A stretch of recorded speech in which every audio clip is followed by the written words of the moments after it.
Josué 28, verset 31.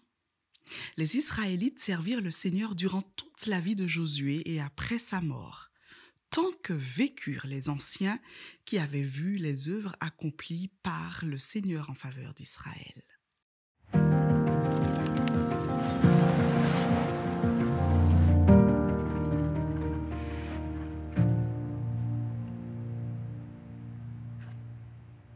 Bonjour à toi. Me revoici pour une autre série.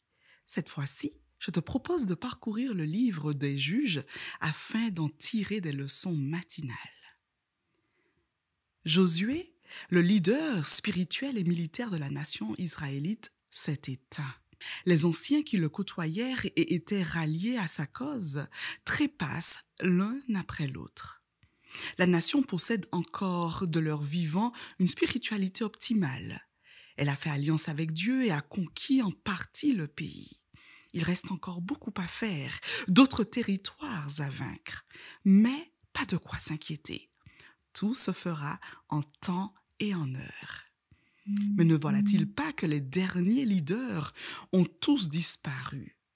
Ce qui attire mon attention dans ce passage, c'est que tant que vivaient ces anciens, les Israélites servaient le Seigneur. C'est très bien, mais et après? Qu'advient-il après leur départ? La fin du livre de Josué laisse présager un basculement dans le mauvais sens. Il semblerait que la fidélité du peuple de Dieu dépende uniquement de ses leaders. Est-ce donc impossible de servir Dieu dans un milieu hostile, incroyant, irréligieux?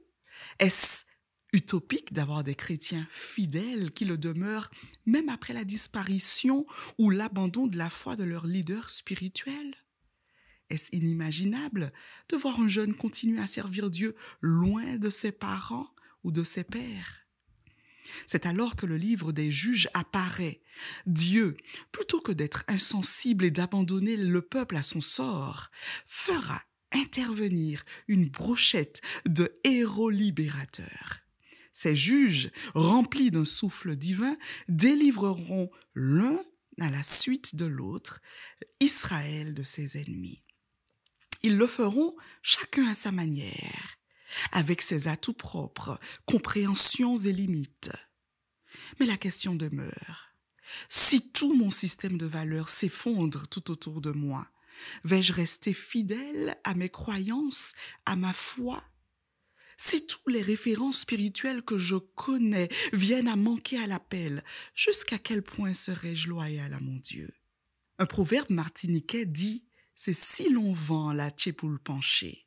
Traduction, c'est selon le sens du vent que la queue des poules se penche. Ainsi se dit d'une personne assez influençable. Alors, dis-moi, jusqu'à quel point es-tu influençable?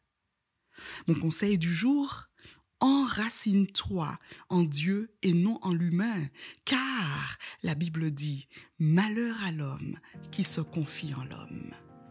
Sois béni.